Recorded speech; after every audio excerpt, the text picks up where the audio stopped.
നമുക്ക് എബ്രായ ലേഖനം 4-ാം അധ്യായം അതിൻ്റെ 9-ാമത്തെ വാക്യം വായിക്കാം. Hebrew chapter 4 verse 9. Hebrew chapter 4 verse 9.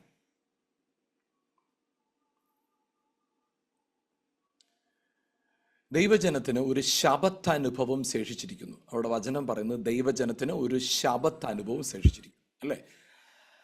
അതിൻ്റെ ശബത്ത് അനുഭവം ശേഷിച്ചിരിക്കുന്നു എന്ന് 9-ാം വാക്യത്തിൽ പറയുമ്പോൾ 1-ാം വാക്യത്തിൽ പറയുകയാണ്, നമുക്ക് അവൻ്റെ സ്വസ്ഥതയിൽ പ്രവേശിപ്പാൻ വാഗ്ദത്തം ശേഷിച്ചിരിക്കുക.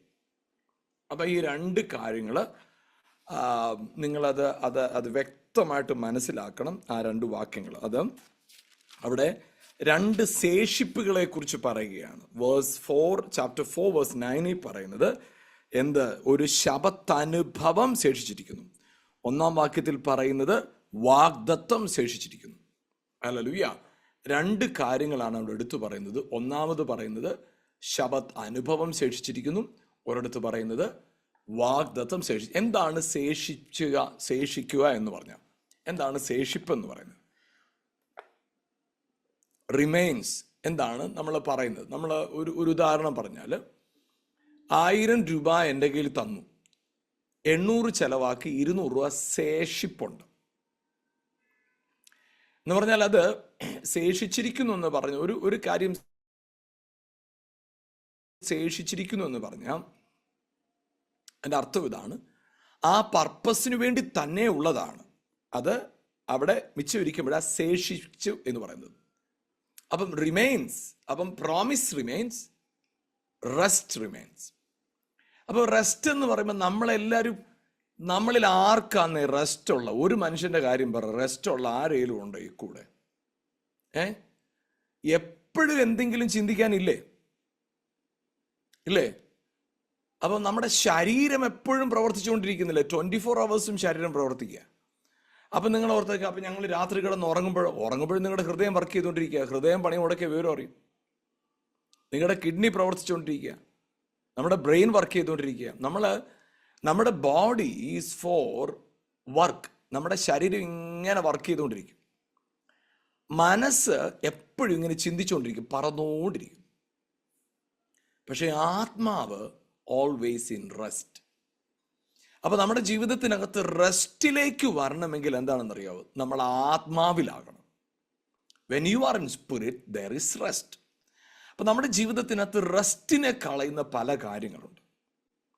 റെസ്റ്റിനെ കളയുന്ന ഒരു കാര്യം ഞാൻ പറയാം. പല കാര്യങ്ങളുണ്ട്, ഒരു കാര്യം പറയാം. നമുക്ക് കണക്ക് വെച്ച് കൂട്ടിയാൽ 1000 വലുത്, 1 വലുത്? കണക്കറിയാവുന്ന പറഞ്ഞ 1000 വലുത്, 1 വലുത്? 1000 വലുത്, അല്ലേ? പക്ഷേ നമ്മുടെ കൂടെ 1000 പേരുള്ളതിനേക്കാൾ ശക്തമാണ് ഒരുവൻ എൻ്റെ കൂടെ ഉള്ളത്. 1000 നമ്മൾ മജോറിറ്റി ആയിട്ട് കാണും, പക്ഷെ യഥാർത്ഥത്തിൽ മജോറിറ്റി ആരാന്നറിയാമോ? ഒരുവൻ. ആമേൻ. സർവശക്തനായ ദൈവം നിങ്ങളുടെ കൂടെ ഉണ്ടെങ്കിൽ നമ്മളാണ് മജോറിറ്റി. അപ്പോ ദൈവം എൻ്റെ കൂടെ, if God is for me who can be against me? ശരിയാന്നേ, ചിലർക്ക് നിങ്ങളെ ഉപദ്രവിക്കാൻ, ചിലർക്ക് നിങ്ങളെ പ്രയാസപ്പെടുത്താൻ, ചിലർക്ക് നിങ്ങളെ കുറ്റം പറയാം, ചിലർക്ക് നിങ്ങളെ ഒറ്റപ്പെടുത്താം, ചിലർക്ക് നിങ്ങളെക്കുറിച്ച് അപവാദങ്ങൾ പറഞ്ഞു വരുത്താം. They can. But if you have the real trust in God, നിങ്ങളുടെ അകത്തുള്ള ജോയെ ആർക്കും സ്റ്റീൽ ചെയ്യാൻ പറ്റത്തില്ല. നിങ്ങളുടെ അകത്തുള്ള സന്തോഷത്തെ ആർക്കും എടുത്തു മാറ്റാൻ പറ്റത്തില്ല. അപ്പൊ ആ സാഹചര്യങ്ങളല്ല നിങ്ങൾ സന്തോഷിക്കണോ വേണ്ടെന്ന് തീരുമാനിക്കും നിങ്ങളാ.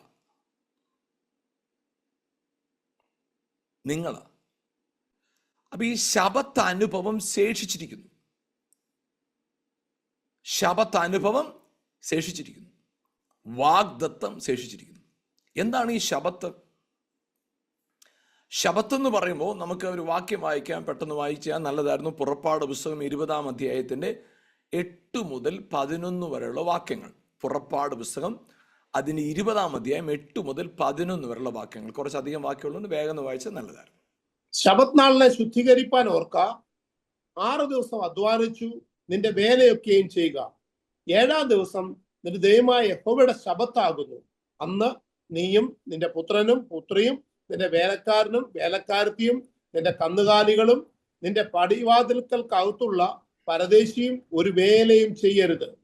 6 ദിവസം കൊണ്ട് യഹോവ ആകാശവും ഭൂമിയും സമുദ്രവും അവയിലുള്ളതൊക്കെയും ഉണ്ടാക്കി. 7-ാം ദിവസം സ്വസ്ഥമായിരുന്നു. അതുകൊണ്ട് യഹോവ ശബത്ത് നാളിനെ അനുഗ്രഹിച്ചു ശുദ്ധീകരിച്ചിരിക്കുന്നു. ஓய்வு நாளை பரிசுத்தமாய் ஆசரிக்க நினைப்பாயாக. 6 நாளும் நீ வேலை செய்து உன் கிரியைகளை நடப்பிப்பாயாக. 7ஆம் நாளோ உன் தேவனாகிய கர்த்தருடைய ஓய்வு நாள். அதிலே நீயானாலும் உன் குமாரனானாலும் உன் குமார்த்தி ஆனாலும் உன் வேலைக்காரன் ஆனாலும் உன் வேலைக்காரி ஆனாலும் உன் மிருக ஜீவன் ஆனாலும் உன் வாசலில் இருக்கிற அந்நியன் ஆனாலும் யாதொரு வேலையும் செய்ய வேண்டாம். கர்த்தர் 6 நாளைக்குள்ளே வானத்தையும் பூமியையும் சமுத்திரத்தையும் அவைகளுள்ள எல்லாவற்றையும் உண்டாக்கி 7ஆம் நாளிலே ஓய்ந்திருந்தார். ആകയാൽ കർത്തർ ഓയ്വ് നാളെ ആശീർവദിച്ച് அதை പരിശുദ്ധമാക്കിനാർ. കർത്താവ് 6 ദിവസം കൊണ്ട് എല്ലാ ജോലിയും തികച്ചു. 7ആം ദിവസം സ്വസ്ഥമായിരുന്നു. 3 കാര്യമാണ് നമ്മൾ അവിടെ ശ്രദ്ധിക്കുന്നത്. നല്ലപോലെ നിങ്ങൾ ശ്രദ്ധിക്കണം. ഒന്നാമത്തെ കാര്യം, 7ആം നാൾ വിശ്രമിച്ചു. 7ആം നാൾ വിശ്രമിച്ചു. 7ആം നാളിനെ ശുദ്ധീകരിച്ചു. 7ആം നാളിനെ അനുഗ്രഹിച്ചു. 3 വാക്കുകൾ നിങ്ങൾ ശ്രദ്ധിക്കണം. സ്വസ്ഥമായിരുന്നു, ശുദ്ധീകരിച്ചു, അനുഗ്രഹിച്ചു. അപ്പൊ ഈ അനുഗ്രഹത്തിന് വേണ്ട 2 പടികളാണ് സ്വസ്ഥതയും ശുദ്ധീകരണവും. അപ്പോ ഞാൻ ഈ പറയുന്ന വാക്ക് നല്ലപോലെ നിങ്ങൾ ശ്രദ്ധിക്കണം. അതായത് റെസ്റ്റ് ആണ് ശുദ്ധീകരണമെങ്കിൽ റെസ്റ്റ് ഇല്ലായ്മ എന്താ? അശുദ്ധിയ. റെസ്റ്റ് നിങ്ങളെ സാങ്ക്ടിഫൈ ചെയ്യുമെങ്കിൽ റെസ്റ്റ്ലെസ്നെസ് നിങ്ങളെ അൺഹോളിയാക്കും. അപ്പോൾ ഒരാൾ അശുദ്ധനാകാനായിട്ട് എന്ത് ചെയ്താൽ മതി? റെസ്റ്റ്ലെസ് ആയിട്ട് ഓടി നടന്നാൽ മതി. റെസ്റ്റ്, സ്വസ്ഥത നിങ്ങളെ ശുദ്ധീകരണത്തിലേക്കും ശുദ്ധീകരണം നിങ്ങളെ അനുഗ്രഹത്തിലേക്കും കൊണ്ടുവരും. അപ്പൊ നമുക്ക് നമ്മുടെ ലൈഫിനകത്ത് ഞാൻ പറയട്ടെ, നിങ്ങളുടെ ജീവിതത്തിൽ എത്രമാത്രം നിങ്ങളുടെ ചുറ്റും പ്രതിസന്ധി, നിങ്ങൾ മെസ്സേജ് മൊത്തം കേൾക്കുമ്പോൾ നിങ്ങൾ അറിയത്തുള്ളൂ. പകുതിക്കൽ ഇറങ്ങിപ്പോയാൽ നിങ്ങൾക്ക് ഈ പറയുന്ന വചനത്തിന്റെ റിയൽ മീനിങ് കിട്ടത്തില്ല. അതുകൊണ്ട് ജോയിൻ ചെയ്ത എല്ലാവരോടും പറയുകയാണ്, എന്തേലും സാധ്യതയുണ്ടെങ്കിൽ മുഴുവൻ ഈ വചനം ഈ വരുന്ന 20 മിനിറ്റ്സ് കൂടെ ഞാൻ 20 മിനിറ്റ്സ് പോലും ഇല്ല, നിങ്ങൾ ശ്രദ്ധിക്കുന്നെങ്കിൽ നിങ്ങൾക്ക് ഈ വചനം നിശ്ചയമായിട്ടും നിങ്ങളുടെ ജീവിതത്തിനകത്ത് ക്രിയ ചെയ്യും. അപ്പം ഈ റെസ്റ്റിന്റെ പ്രത്യേകത എന്താ? റെസ്റ്റിനെ കുറിച്ച് ഞാനൊരു കാര്യം പറയാം. ദൈവജനത്തിന് യാക്കോബിന് എത്ര മക്കളുണ്ടായിരുന്നു? യാക്കോബിന് എത്ര മക്കളായിരുന്നു? ഒന്ന് പറയാവോ? 13 മക്കളുണ്ടായിരുന്നു, പെൺകുട്ടി ഉൾപ്പെടെ, ലേയ ഉൾപ്പെടെ, ദീന ഉൾപ്പെടെ. എന്നിട്ട് അതിൽ 12 ഗോത്രങ്ങൾക്ക് സ്ഥലം വിഭാഗിച്ചു കൊടുത്തു. ഒരു കൂട്ടർക്ക് സ്ഥലം കൊടുത്തില്ല. ആരാ? ഒരു ട്രൈബിന് സ്ഥലം കൊടുത്തില്ല. ബാക്കി എല്ലാവർക്കും സ്ഥലം. അവർ വാഗ്ദത്തദേശത്ത് വന്നപ്പോൾ 11 ഗോത്രക്കാർക്കും യോശുവ സ്ഥലം വിഭാഗിച്ചു കൊടുത്തു. ഒരു ഗോത്രത്തിന് കൊടുത്തില്ല. ഏത് ഗോത്രമാണ്? യഹൂദ ഗോത്രമാണോ? ലേവി ഗോത്രം. കാരണം എന്താണെന്നറിയാവോ? ലേവി ഗോത്രത്തിന് സ്ഥലമില്ല. കാരണം അവർ ദേവാലയത്തിൽ ശുശ്രൂഷിക്കേണ്ടവരാ. അവർ ജോലി ചെയ്യുന്നവരല്ല, ദേവാലയത്തിൽ വിശ്രമിക്കുന്നവരാ. അപ്പോഴ് നിങ്ങൾ ചിന്തിച്ചു നോക്കണം, നമ്മൾ ആരാണ്? 1 പത്രോസ് 2:9 പറയുന്നതനുസരിച്ച് നമ്മൾ രാജകീയ പുരോഹിത വർഗമാണ്.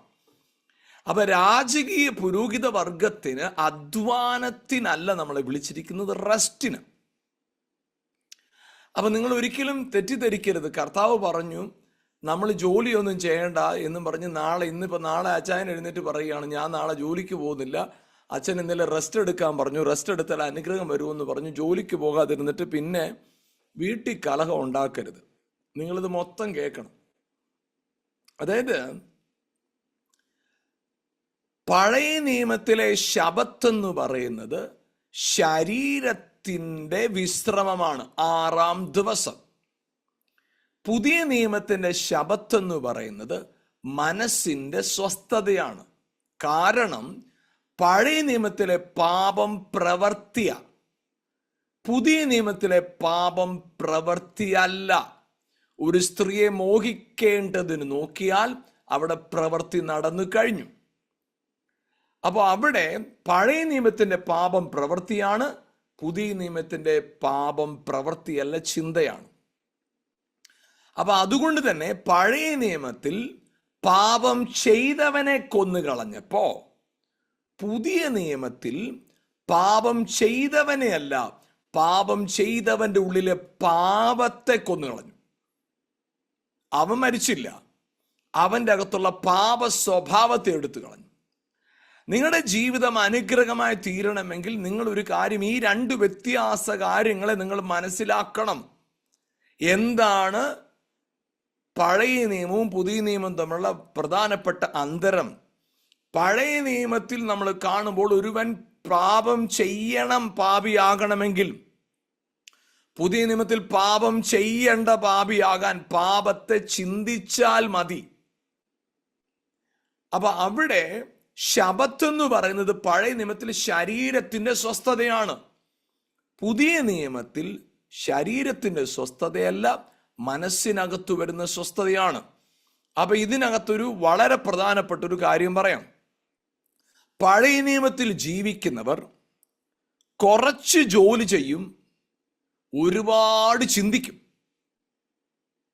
പുതിയ നിയമത്തിൽ കൃപ പ്രാപിച്ചവൻ ശരിക്കും അധ്വാനിക്കും, പക്ഷെ ചിന്തിക്കും. എന്ത് ചിന്തിക്കുന്നറിയോ? അയ്യോ, ഞാൻ ഒത്തിരി കാര്യം ചെയ്തെന്ന് ചിന്തിക്കത്തില്ല. കാരണം അവന്റെ അകത്തൊരു ശക്തി ഇരിപ്പുണ്ട്. Hallelujah, amen. Always my God's presence is with me, so I can do all things through Christ Jesus. അവൻ ബലഹീനതയുടെ നടുവിലും, ആമേൻ, ഹല്ലേലൂയ. മറ്റുള്ളവർ ഒരു അരമണിക്കൂർ ജോലി ചെയ്തിട്ട് 30 മിനിറ്റ് ജോലി ചെയ്തിട്ട് അന്നത്തെ ദിവസം 24 മണിക്കൂർ ജോലി ചെയ്തതുപോലെ ആയിരിക്കും അവർ ശരീരം കൊണ്ട് തളർന്നു പോകുന്നത്. പക്ഷെ ചിലരുണ്ടല്ലോ 20 മണിക്കൂർ ജോലി ചെയ്താലും അവർ ടയർഡ് ആകത്തില്ല. കാരണം എന്താ പറയുക, മനസ്സുകൊണ്ട് അവർ ആക്റ്റീവാ, റെസ്റ്റില്ല. Praise God, hallelujah. അപ്പോൾ ഇത് മനസ്സുകൊണ്ടുള്ള സ്വസ്ഥത. അപ്പോൾ നമുക്കൊരു വാക്യം വായിക്കാം. 3-ാമത്തെ വാക്യം, Hebrew chapter 4 verse 3. Hebrew chapter 4 verse 3. Hebrew chapter 4 verse 3. വിശ്വസിച്ചവരായ നാമല്ലോ സ്വസ്ഥതയിൽ പ്രവേശിക്കുന്നു. ലോകസ്ഥാപനത്തിങ്കൽ പ്രവർത്തികൾ തീർന്നു പോയ ശേഷവും അവർ എന്റെ സ്വസ്ഥതയിൽ പ്രവേശിക്കുകയില്ല എന്ന് ഞാൻ എന്റെ കോപത്തിൽ സത്യം ചെയ്തതു എന്ന് അരുളി ചെയ്തിരിക്കുന്നുവല്ലോ. விசுவாசிகளாகிய நாமும் அந்த இளைப்பாறுதலில் பிரவேசிக்கிறோம். அவருடைய கிரியைகள் உலக தோற்றம் முதல் முடிந்திருந்தும் இவர்கள் என்னுடைய இளைப்பாறுதல் பிரவேசிப்பதில்லை என்று என்னுடைய கோபத்திலே ஆணையிட்டேன் என்றார். Praise God. ലോക സ്ഥാപനത്തിങ്കൽ പ്രവൃത്തികൾ, ഹല്ലേലൂയ, തീർന്നുപോയി. ലോക സ്ഥാപനത്തിങ്കൽ പ്രവൃത്തി തീർന്നുപോയി. തീർന്നോ? ഞാനൊരു കാര്യം ചോദിക്കട്ടെ. 6 ദിവസം കൊണ്ട് എല്ലാം സൃഷ്ടിച്ചു, അല്ലേ? എല്ലാം സൃഷ്ടിച്ചു. 6 ദിവസം കൊണ്ട് എല്ലാം സൃഷ്ടിച്ചിട്ട് 6 ദിവസം കൊണ്ട് എല്ലാം സൃഷ്ടിച്ചോടെ പണി തീർന്നെങ്കിൽ ഈ ചെങ്കടലിനെ വിഭാഗിച്ചത് ആരാ?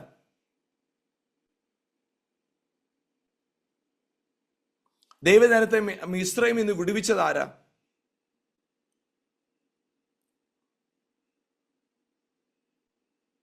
അതായത് വചനത്തിൽ തന്നെ കാണുന്നുണ്ട്,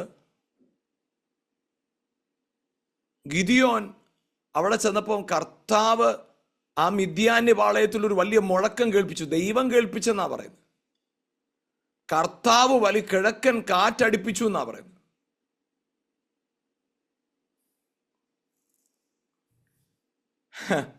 അതിനേക്കാൾ രസം എന്നാന്നറിയോ?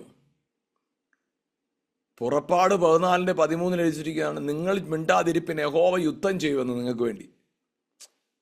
ഈ പണി തീർന്ന ആളാ യുദ്ധം ചെയ്യാൻ വന്നിരിക്കുന്നത്. അതായത് എബ്രായ ലേഖനം 4:3 പറയുന്നതനുസരിച്ച് പണിയെല്ലാം തീർന്നില്ലേ? ഇനി എന്നാ യുദ്ധം? അപ്പൊ യുദ്ധം ചെയ്യുമ്പോൾ പണി തീർന്നെന്ന് പറഞ്ഞത് 2 2 അപ്പൊ എന്താ പണി തീർന്നെന്ന് പറഞ്ഞ?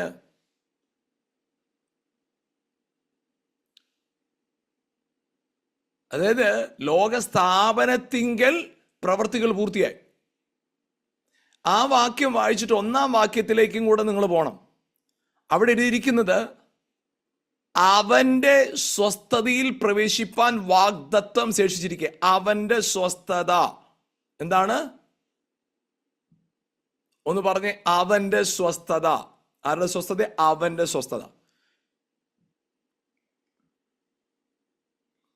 അവന്റെ സ്വസ്ഥതയിൽ പ്രവേശിപ്പാനുള്ള വാഗ്ദത്തം ശേഷിച്ചിരിക്കയാൽ. ആരുടെ സ്വസ്ഥതയാ? അവന്റെ. അപ്പൊ ആദം വീണ് കഴിഞ്ഞപ്പോ ദൈവത്തിന്റെ സ്വസ്ഥതയൊക്കെ പോയി. ആദം വീഴുന്നത് വരെ, പാപം ചെയ്യുന്നവരെ കർത്താവ് ഭയങ്കര സ്വസ്ഥതയിലായിരുന്നു.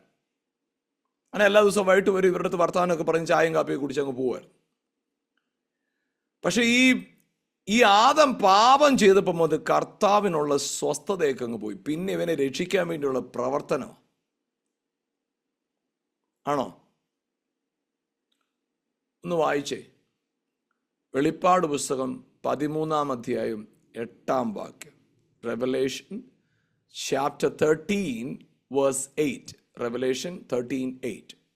ലോകസ്ഥാപനം മുതൽ അറക്കപ്പെട്ട കുഞ്ഞാടിന്റെ ജീവപുസ്തകത്തിൽ പേര് എഴുതിയിട്ടില്ലാത്ത ഭൂവാസികൾ ഒക്കെയും അതിനെ നമസ്കരിക്കും.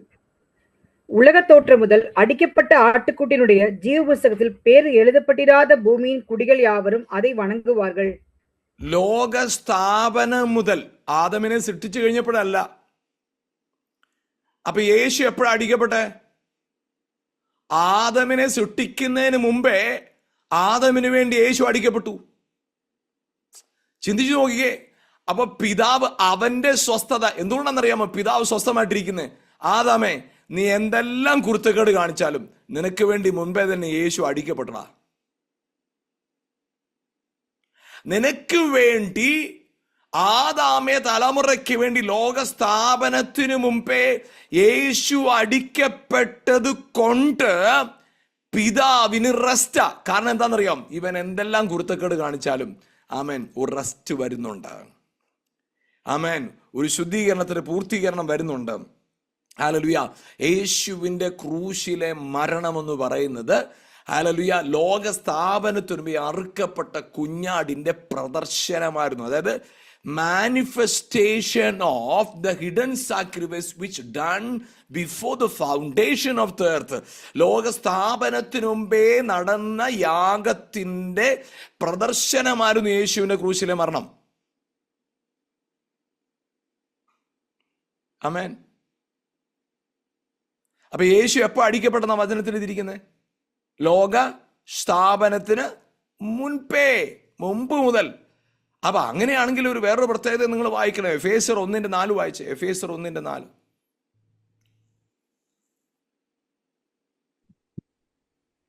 നാം തന്റെ സന്നിധിയിൽ വിശുദ്ധരും നിഷ്കളങ്കരുമാകേണ്ടതിന് അവൻ ലോകസ്ഥാപനത്തിനു മുമ്പേ നമ്മെ അവനിൽ തിരഞ്ഞെടുത്തു.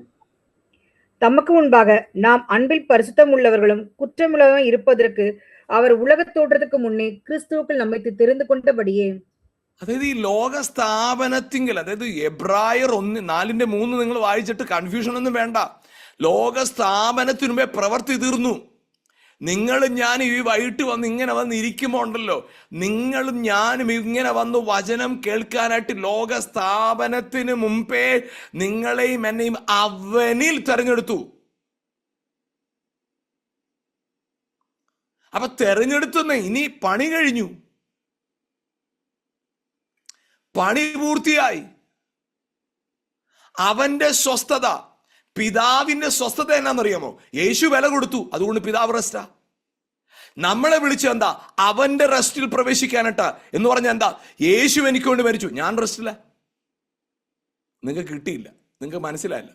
മനസ്സിലായിരുന്നെങ്കിൽ ഒന്ന് നല്ലപോലെ പ്രതികരിച്ചേനെ. അതായത് പിതാവിന്റെ റെസ്റ്റ് എന്താണെന്നറിയാവും?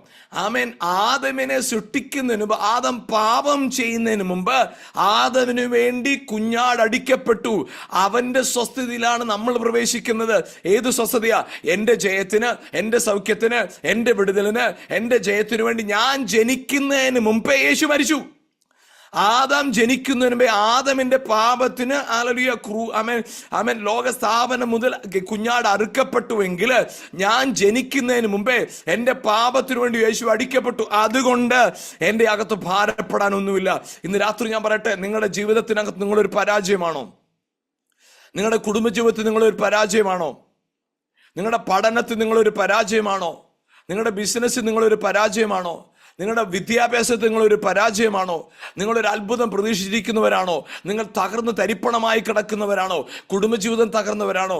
ആരോഗ്യം തകർന്നവരാണോ? സമ്പത്തിൽ തകർന്നവരാണോ? ഇന്ന് നിങ്ങളോട് പറയാം, നിങ്ങൾ തകരുന്നതിന് മുമ്പ് തന്നെ നിങ്ങളുടെ ഉയർച്ചയ്ക്ക് വേണ്ടി അവൻ ക്രൂശിൽ വില കൊടുത്തു. ആമേൻ. നീ പരാജയപ്പെടുന്നതിന് മുമ്പ് തന്നെ നിന്റെ പരാജയത്തിൽ നിന്ന് വിലയ്ക്ക് വാങ്ങി ജയാളിയാകാൻ അവൻ വില കൊടുത്തു. നീ പാപം ചെയ്യുന്നതിന് മുമ്പ് തന്നെ നിന്റെ പാപത്തിന് വില അവൻ കൊടുത്തു. നീ രോഗിയാകുന്നതിന് മുമ്പ് തന്നെ നിന്റെ സൗഖ്യത്തിനു വേണ്ടി അവൻ അടിക്കപ്പെട്ടു. നീ ശാപമായി മാറുന്നതിന് മുമ്പ് തന്നെ അവൻ നിനക്ക് വേണ്ടി ശാപമായി തീർന്നു. നീ ദാരിദ്ര്യത്തിൽ നിന്ന് പുറത്തു വരേണ്ടതിന്, നീ ദരിദ്രനാകുന്നതിന് മുമ്പ് തന്നെ അവൻ നിനക്ക് വേണ്ടി ദരിദ്രനായി തീർന്നു. പ്രിയപ്പെട്ടവരെ, ഹല്ലേലൂയ. പിതാവ് സ്വസ്ഥതയിൽ പ്രവേശിക്കാൻ കാരണം എന്നാണെന്നറിയാമോ? ആദാം പാപം ചെയ്യുന്നതിന് മുമ്പ് തന്നെ യേശു അവന്റെ പാപത്തിനു വേണ്ടി വില കൊടുത്തു. അവന്റെ സ്വസ്ഥതയിൽ നമ്മൾ പ്രവേശിച്ചു. എന്താണെന്നറിയാമോ? ഹല്ലേലൂയ. പിതാവ് പ്രവേശിച്ച സ്വസ്ഥതയുടെ പ്രത്യേകത എന്താ? യേശു നമുക്ക് വേണ്ടി മരിച്ചത് കൊണ്ട് പിതാവ് സ്വസ്ഥതയില്ല. അതേ സ്വസ്ഥതയിലാണ് നിങ്ങളും ഞാനും.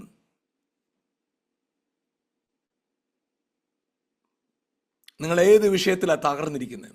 ഇന്ന് രാത്രി നിങ്ങൾ ഒരു കാര്യം മനസ്സിലാക്കണം. നിങ്ങൾ അടിക്കപ്പെടേണ്ട സ്ഥലത്ത് അവൻ അടിക്കപ്പെട്ടു. നിങ്ങൾ നിന്ന അനുഭവിക്കേണ്ട സ്ഥലത്ത് അവൻ നിന്ദിക്കപ്പെട്ടു. നിങ്ങൾ ശാപമാകേണ്ട സ്ഥലത്ത് അവൻ ശാപമായി മാറി. ഹല്ലേലൂയ. അവിടെയാണ് മൂന്നാമത്തെ വാക്യം, എബ്രായർ 4:3 വളരെ വളരെ വളരെ പ്രധാനപ്പെട്ടൊരു കാര്യം. വിശ്വസിച്ചവരായ നാമല്ലോ ആ സ്വസ്ഥതയിൽ പ്രവേശിക്കുന്നു. അപ്പൊ നിങ്ങൾ ഒരു കാര്യം ചെയ്താൽ മതി. യേശു എൻ്റെ നന്മയ്ക്ക്, എൻ്റെ അനുഗ്രഹത്തിന്, എൻ്റെ ഉയർച്ചയ്ക്ക് വേണ്ടി യേശു അടിക്കപ്പെട്ടു എന്ന് നിങ്ങൾ ഇപ്പൊ ഈ വചനം കേട്ടുകൊണ്ടിരിക്കുമെന്ന് നിങ്ങൾ വിശ്വസിക്കുന്നെങ്കിൽ ഇന്ന് രാത്രി തന്നെ നിങ്ങളുടെ ജീവിതത്തിൽ നിങ്ങൾ അത്ഭുതത്തെ കാണും. അത്ഭുതത്തെ കാണും. ഹല്ലേലൂയ. അത്ഭുതത്തെ കാണും. ഞാൻ ഈ മെസ്സേജിന്റെ ഒരു ചെറിയ ഭാഗമായിട്ടുള്ള വളരെ ഇമ്പോർട്ടൻ്റ് ആയിട്ടുള്ള ഭാഗമുണ്ട്. അത് നാളെ ഷെയർ ചെയ്യാം, സമയമായല്ലോ. ഹല്ലേലൂയ. ആമേൻ. ഇത് നിങ്ങൾ നല്ലപോലെ കേൾക്കേണ്ട ഒരു വേർഡാണ്. റെസ്റ്റ്. നിങ്ങളുടെ സ്വസ്ഥതയ്ക്ക് കാരണം എന്നറിയോ? യേശു എനിക്ക് വേണ്ടി അത് ചെയ്തു കഴിഞ്ഞു.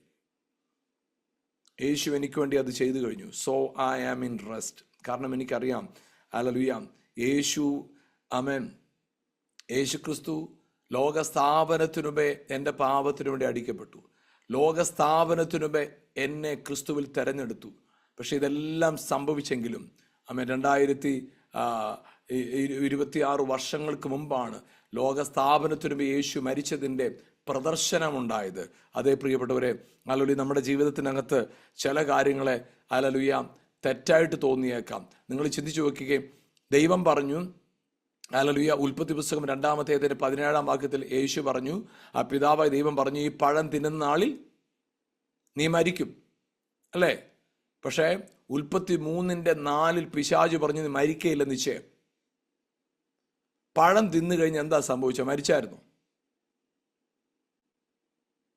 തിന്നുന്ന നാളിൽ മരിക്കുമെന്നല്ലേ പറഞ്ഞു, മരിച്ചില്ലല്ലോ.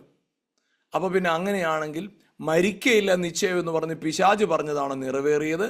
മരിക്കുമെന്ന് പറഞ്ഞ ദൈവം പറഞ്ഞാണോ നിറവേറിയ? നിങ്ങൾ ആലോചിച്ചിട്ട് പറ. അതായത് ദൈവം പറഞ്ഞാണോ നടന്നത്, ഇല്ല പിശാച് പറഞ്ഞാണോ സംഭവിച്ചത്? മരിച്ചില്ലല്ലോ. അതാ മരിച്ചില്ലല്ലോ, പിശാച് പറഞ്ഞാലോ നിറവേറി. ചില കാര്യങ്ങൾ ഇങ്ങനെയാ, പിശാച് പറഞ്ഞിട്ട് ഞാൻ പറഞ്ഞത് കണ്ടില്ലേ, പറഞ്ഞ പോലെ സംഭവിച്ചു. പക്ഷേ എന്താ കാര്യം എന്നറിയാമോ? ആദം മരിച്ചപ്പോ സ്പിരിച്വൽ റലത്തിൽ, ഇൻവിസിബിൾ റലത്തിൽ അവന്റെ മരണം ആരംഭിച്ചു. അത് വെളിപ്പെടാൻ കുറച്ച് സമയം എടുത്തെന്നേ ഉള്ളൂ. ചിലപ്പോൾ ദൈവവാക്തത്വങ്ങൾ നിറവേറാൻ അല്പം സമയം എടുത്തെന്നിരിക്കും. അവൻ പറഞ്ഞതിനെ സംഭവിച്ചിരിക്കും. പിശാച് മരിക്കയില്ല നിശ്ചയം നുണ പറയും, പക്ഷെ നുണ വെളിപ്പെടാനായിട്ട് ഇച്ചിരി സമയം എടുത്തെന്നിരിക്കും. അതേ പ്രിയപ്പെട്ടവരെ, നീ നശിച്ചു പോകുന്ന ലോകം പറയും, നീ തകരുമെന്ന് ലോകം പറയും. നുണയാണ്, അത് അസത്യമാണ്. ഹല്ലേലൂയ. നീ തകരത്തില്ല എന്ന് ദൈവം പറഞ്ഞത് സത്യമാണ്. പക്ഷെ വെളിപ്പെടാൻ അല്പം സമയം എടുത്തെന്നിരിക്കും. ആ സമയം കൊണ്ട് നീ തകരരുത്. നിരാശപ്പെടരുത്. നിന്റെ അകത്തൊരു ഉറപ്പുണ്ടായിരിക്കണം, എന്നെ വിളിച്ചവൻ എന്നോട് വിശ്വസ്തനാണ്, അവൻ വാഗ്ദത്തത്തിൽ വിശ്വസ്തനാം, അവൻ വാഗ്ദത്തത്തിൽ വിശ്വസ്തനാം അവൻ. ഹല്ലേലൂയ. അതുകൊണ്ട് നിങ്ങൾ ഏത് മേഖലയിലും ഒറ്റപ്പെട്ടവരെന്നെ കേൾക്കുന്നുണ്ടോ, നിങ്ങൾക്ക് വേണ്ടി ഇറങ്ങി നിൽക്കുന്ന ഒരു ദൈവമുണ്ട്. തകർന്നവരെന്നെ കേൾക്കുന്നുണ്ടോ, നിങ്ങൾക്ക് വേണ്ടി ഇറങ്ങി നിൽക്കുന്ന ഒരു ദൈവമുണ്ട്. ആത്മഹത്യ മാത്രമാണ് പരിഹാരം എന്ന് ചിന്തിക്കുന്നുണ്ടോ, നിനക്ക് വേണ്ടി ഇറങ്ങി വെളിപ്പെടുന്ന ഒരു ദൈവമുണ്ട്. ഹല്ലേലൂയ. എനിക്ക് ആരുമില്ല, ഞാനൊരു അബദ്ധത്തിൽ ചാടിപ്പോയി എന്ന് പേടിക്കുന്ന നിങ്ങളുണ്ടോ, നിങ്ങൾക്ക് വേണ്ടി ഇറങ്ങി നിൽക്കുന്ന, നിങ്ങളുടെ അബദ്ധത്തെ അത്ഭുതമാക്കുന്ന ഒരു ദൈവമുണ്ട്. അതുകൊണ്ട് ഹല്ലേലൂയ, അവൻ്റെ സ്വസ്ഥതയിൽ പ്രവേശിക്കുക. പിതാവായ ദൈവം പ്രവേശിച്ച സ്വസ്ഥതയുടെ റൂട്ട് എന്താണെന്നറിയാമോ? യേശു ആദം ജനിക്കുന്നതിന് മുമ്പ് തന്നെ ആദമിന് വേണ്ടി വില കൊടുത്തു. ഇന്ന് നിങ്ങൾ ഞാനും പ്രവേശിച്ച റെസ്റ്റ് എന്തുകൊണ്ടാണെന്നറിയാമോ? ഞാൻ ജനിക്കുന്നതിന് മുമ്പ് തന്നെ എൻ്റെ പാപത്തിന് വേണ്ടി അവൻ വില കൊടുത്തു, എൻ്റെ ശാപത്തിന് വില കൊടുത്തു. So I am in that rest. ഞാൻ ആ സ്വസ്ഥതയിലാണ്. ഇന്ന് നിങ്ങളുടെ ജോലി പോയവർ, ബിസിനസ് പോയവർ, ആമേൻ, എന്തെങ്കിലും സാമ്പത്തിക തകർച്ചയിലായിരിക്കുന്നവർ, അതുപോലെ ആരോഗ്യപരമായ വെല്ലുവിളികൾ നിൽക്കുന്നവർ, നിങ്ങൾ ഏതെങ്കിലും മേഖല തകർന്നവരെന്നെ കേൾക്കുന്നുണ്ടോ? നിങ്ങൾ രോഗികളാകുന്നതിന് മുമ്പേ നിങ്ങളുടെ സൗഖ്യത്തിന് വേണ്ടി വില കൊടുത്തു. നിങ്ങൾ ശാപമായതിനു മുമ്പ് തന്നെ നിങ്ങളുടെ ശാപത്തിനു വേണ്ടി വില കൊടുത്തു. നിങ്ങൾ ഒറ്റപ്പെടുന്നതിന് മുമ്പ് തന്നെ നിങ്ങളുടെ ഒറ്റപ്പെടലിന് വേണ്ടി വില കൊടുത്തു. നിങ്ങൾ എവിടെയെങ്കിലും പരാജയപ്പെട്ടിട്ടുണ്ടെങ്കിൽ നിങ്ങളുടെ പരാജയത്തിൽ നിങ്ങളെ പുറത്തു കൊണ്ടുവരാൻ, നിങ്ങൾ പരാജയപ്പെടുന്നതിന് മുമ്പ് തന്നെ അവൻ വില കൊടുത്തു. ഇന്ന് രാത്രി വിശ്വസിക്കുക, ഒരുമിച്ച് വിശ്വസിക്കുക. ഇപ്പോൾ തന്നെ നിങ്ങളിൽ ചില അത്ഭുതങ്ങളെ കർത്താവ് ചെയ്യാൻ പോവാം. കർത്താവ് യേശുവിൻ്റെ നാമത്തിൽ, കർത്താവ് ഇന്ന് ലൈവിൽ ജോയിൻ ചെയ്തിരിക്കുന്ന എല്ലാ പ്രിയപ്പെട്ടവർക്കായി സ്തോത്രം ചെയ്യുന്ന യേശുവിൻ്റെ നാമത്തിൽ, ക്രിസ്തു യേശു മുഖാന്തരമുള്ള അത്ഭുതവും, ക്രിസ്തു യേശു മുഖാന്തരമുള്ള ജീവനും, ക്രിസ്തു യേശു മുഖാന്തരമുള്ള സൗഖ്യവും, ക്രിസ്തു യേശു മുഖാന്തരമുള്ള അനുഗ്രഹവും ഓരോരുത്തരിലും ഇപ്പോൾ തന്നെ വെളിപ്പെടട്ടെ. ഇപ്പോൾ തന്നെ വെളിപ്പെടട്ടെ. ഇപ്പോൾ തന്നെ അത് വെളിപ്പെട്ടു വരട്ടെ കർത്താവേ. അങ്ങനെ ഓരോരുത്തരെയും അനുഗ്രഹിച്ച് പ്രാർത്ഥിക്കുന്നു. ജയമായി, അനുഗ്രഹമായി, ഉയർച്ചയായി, മാന്യമായി ഞങ്ങളെ നിർത്തിയിരിക്കുന്നതിനായി സ്തോത്രം കർത്താവേ. ഞങ്ങളുടെ ബലമുള്ള കരങ്ങളിലേക്ക് ഞങ്ങളെ പൂർണ്ണമായിട്ട് സമർപ്പിക്കുന്നു. എല്ലാ മഹത്വം അറുക്കപ്പെട്ട കുഞ്ഞാടിന് യേശുവിൻ നാമത്തിൽ തന്നെ പിതാവേ. ആമേൻ, ആമേൻ, ആമേൻ.